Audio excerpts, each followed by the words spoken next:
que sigue. Se pueden hacer más cosas de las que pensaba con este aparato. ¿Qué pasará si presiono debug? Hey, pero si son ustedes. Los estaba esperando. Soy Lord Teohana. Y en esta ocasión quiero hablarles de un submundo lleno de pillos y truanes, lleno de los peores falsificadores y las enfermedades más terribles de la Tierra, y donde un error de interpretación puede costar más de lo debido. Me refiero al fabuloso mundo de la piratería.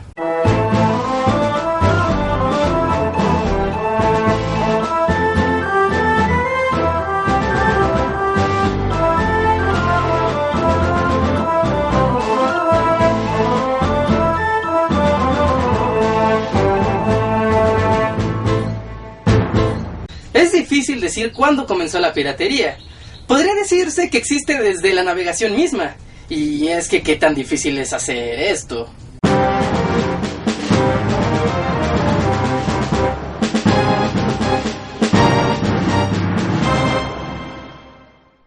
Y aunque siempre ha existido esa actividad, no fue sino hasta el siglo XVII que comenzaron a surgir los piratas clásicos, temibles villanos con terribles historias, banderas, patas de palo, asaltos, cañonazos y grandes tesoros. Así que para ese entonces, el mar estaba lleno de corsarios, bucaneros y piratas con una actividad muy similar. Pero había algo más que los acercaba, y eso era su punto de reunión. Un lugar mágico en el Caribe, en las bellas costas de Jamaica, un gran puerto conocido como Port Royal. Jamaica. Para 1660, Port Royal era un punto estratégico en el Caribe. Prácticamente todo barco español que fuera o regresara de las colonias tenía que pasar por las cercanías del puerto, además que mucho del comercio legal e ilegal entre América y Europa se hacía en ese lugar. Todo parecería indicar que Port Royal se convertiría en una enorme y muy rica ciudad. Pero no fue así. Las condiciones del puerto eran excelentes, el terreno era plano, amplio y con muchas costas de baja profundidad, así que el puerto creció y dio paso a que Port Royal se convirtiera en la posición inglesa más importante de América, aunque claro, basando su riqueza en el pillaje, la prostitución, el juego, la venta de esclavos y el tráfico de cuanta mercancía se puedan imaginar. Sin impuestos y prácticamente sin ley, Port Royal se convirtió casi de inmediato en la ciudad más viciosa y ruin del planeta, además de la guarida favorita de todo pirata, aunque al mismo tiempo se decía que ese era el único lugar en la Tierra donde los hombres eran realmente libres, pues podían intercambiar información y objetos sin restricción alguna. Es curioso, pero esa gran ciudad del vicio era conocida también por ser la ciudad con mayor tolerancia. Muchos comerciantes de la época decían que en ese lugar podían encontrar papistas, presbiterianos, judíos, anglicanos y hasta la sociedad religiosa de los amigos. Quiero que conozcas a los super amigos. Buda con el poder de la invisibilidad, Mahoma el profeta musulmán que domina el fuego, Krishna la deidad hindú, Joseph Smith el profeta mormón, Lao Tse el fundador del taoísmo y Siman el hombre mar que se comunica con los peces. No esa sociedad de los amigos, sino la de los Quakers. Así es, los Quakers o cuáqueros son la misma comunidad del Señor de la Avena. Como podrán imaginar, era un lugar muy pintoresco. Uno de los atractivos de Port Royal no solo era la falta de la mano dura de la ley, sino que era el punto de encuentro para marineros de todas partes del mundo, malhechores que a fin de cuentas protegían la isla de Jamaica del poderoso imperio español que comenzaba a dominar gran parte de América. La ironía es que el puerto se mantenía en relativa paz y orden mediante los códigos de justicia pirata, es decir, la ley basada en el juego, las armas, el ron y el honor. Oye, tu mamá es tan fea que tiene una botella verde por cara. Y tus hermanas son aún más feas que eso. Tienes razón, ella tiene una botella por cara. Tienes toda la razón. Puedes volver cuando quieras. Los grandes días de Port Royal duraron por casi 50 años y parecería que no se acabarían, hasta que pasó algo inesperado. La mañana del 7 de julio de 1692, 2/3 partes de la isla fueron devoradas por el mar durante un fuerte terremoto. 2,000 personas murieron al instante y más de 3,000 siguieron a la muerte por heridas, infecciones y enfermedades. la gran ciudad pirata del Caribe desapareció del mapa. Pero este solo es el inicio de la historia. Los piratas han sobrevivido hasta nuestros días. Y déjenme decirles una cosa, ser pirata en este momento es algo bastante interesante. Muchas cosas han cambiado desde entonces, y otras, como las más básicas, han sobrevivido a la dura prueba del tiempo. En realidad me quería referir a algo como esto. Esta clase de piratas es muy peculiar, pues iniciaron su navegación por los llamados mares de la información, un espacio más allá en el que las leyes no existían y la información de todo tipo fluía libremente. Pero no se adelanten, eso fue antes de la llegada de Internet y dio inicio en los Estados Unidos, con un niño que tenía un muy buen oído. Todo comenzó en 1956, cuando un pequeño niño ciego de 7 años llamado Joseph Carl Egresia se dio cuenta de un pequeño truco al silbar por el teléfono. ¡Y bingo! Ese niño había encontrado la llave mágica al maravilloso mundo de la red del cableado telefónico global, y con ello la fórmula que le permitía manipular la red telefónica y llamar a cualquier lugar del mundo de forma gratuita. Por algunos años el descubrimiento fue un secreto a voces, hasta que en 1971 un regalo de caja de cereal y un hombre crearían toda una revolución. El silbato emitía la frecuencia exacta que se requería para entrar en los sistemas de las líneas telefónicas, así que todo aquel que tuviera uno y conociera el secreto tenía un pase libre al mundo de las redes telefónicas. No me miren a mí, estas historias tienen una extraña relación con el mundo de los cereales, pero continuemos. Ese hombre iniciaría todo un movimiento basado en el uso del silbato bajo el nombre de Capitán Crunch. Se decía que era un personaje misterioso que dominaba todos los teléfonos, alguien que podía romper todas las fronteras del mundo al mismo tiempo.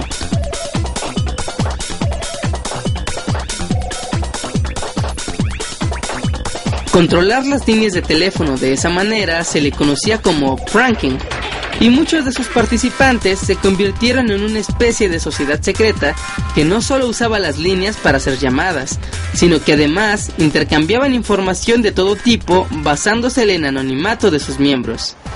Y tal vez para este punto se han de preguntar, ¿y esto qué tiene que ver con los piratas?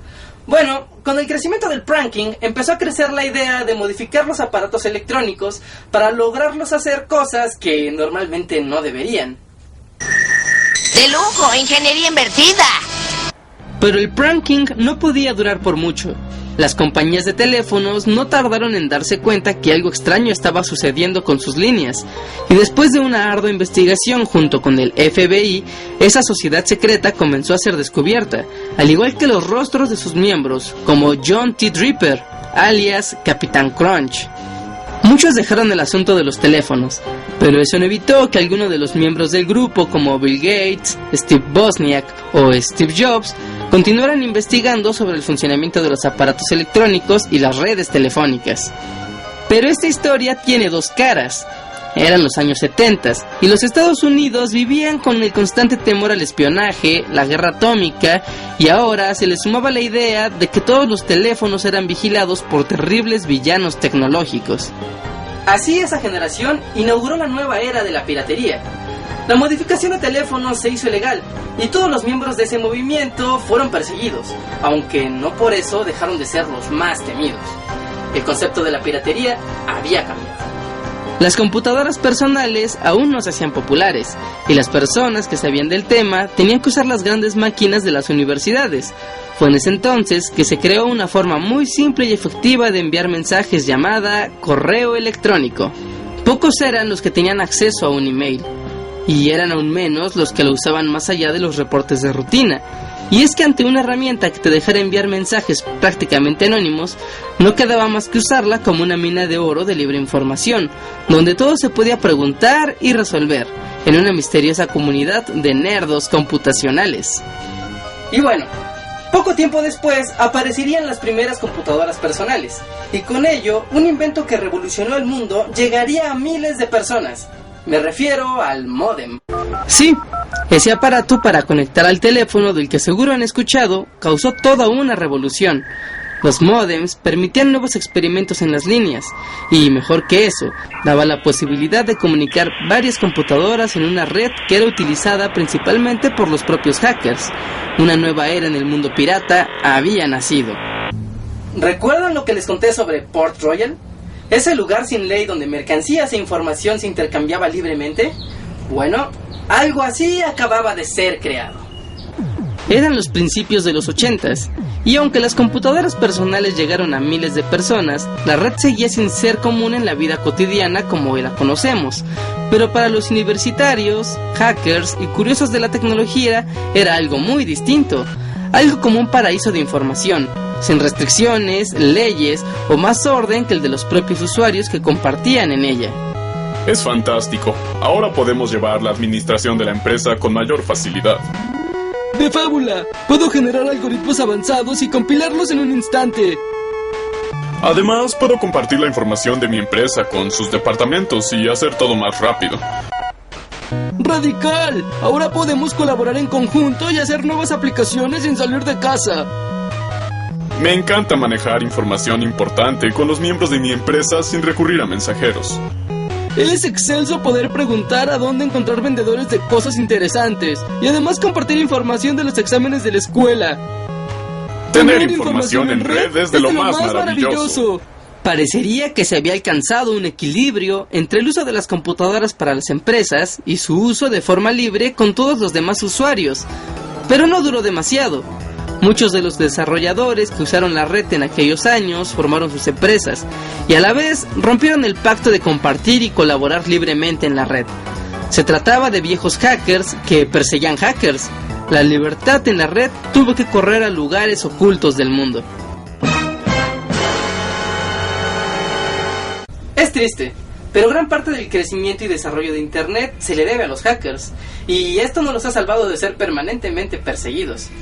Y es que bueno, justo en este punto es cuando surgen los piratas viles y rapaces que hoy todos conocemos. Para los años 90 las cosas habían cambiado. Comenzaron a haber computadoras en todas partes y el uso de Internet también empezó a generalizarse. Esto llevó a que la venta de programas y juegos fuera un negocio como nunca antes y permitió que florecieran todo tipo de sitios en la red.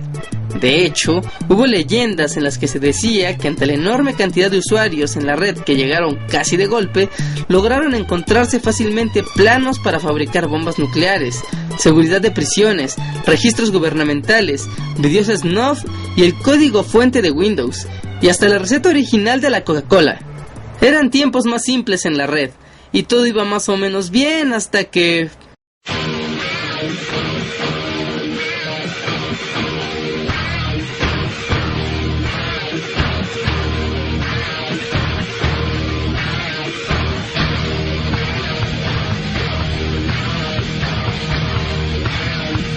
Llegó el año 2000, y con él uno de los escándalos que cambiaría el mundo de la red.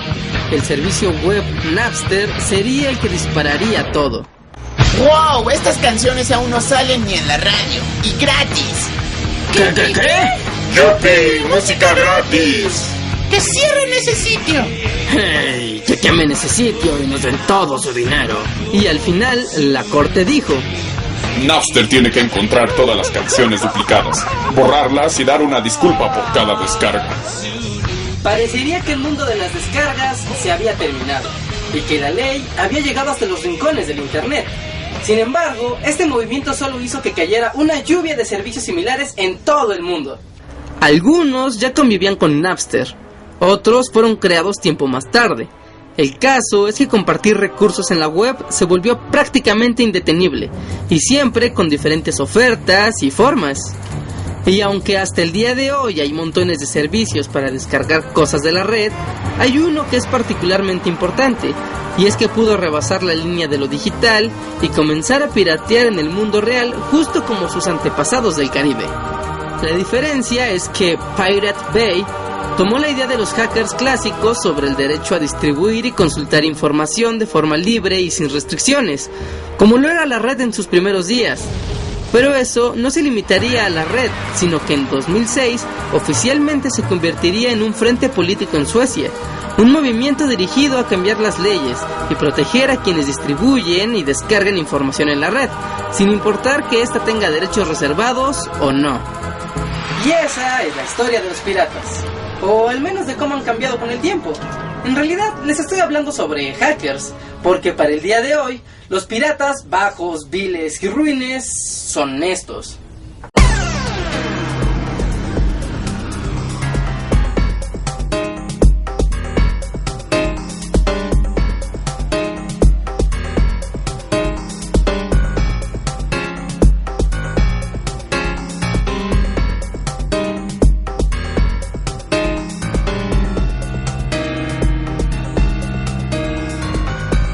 Dicho de manera más simple, si tomas el trabajo de alguien más y lucras con ello, entonces eres un vil, bajo y ruin pirata. Y mereces lo peor. Si lo que a ti te gusta es intercambiar información, subir y bajar cosas, entonces eres un buen pirata.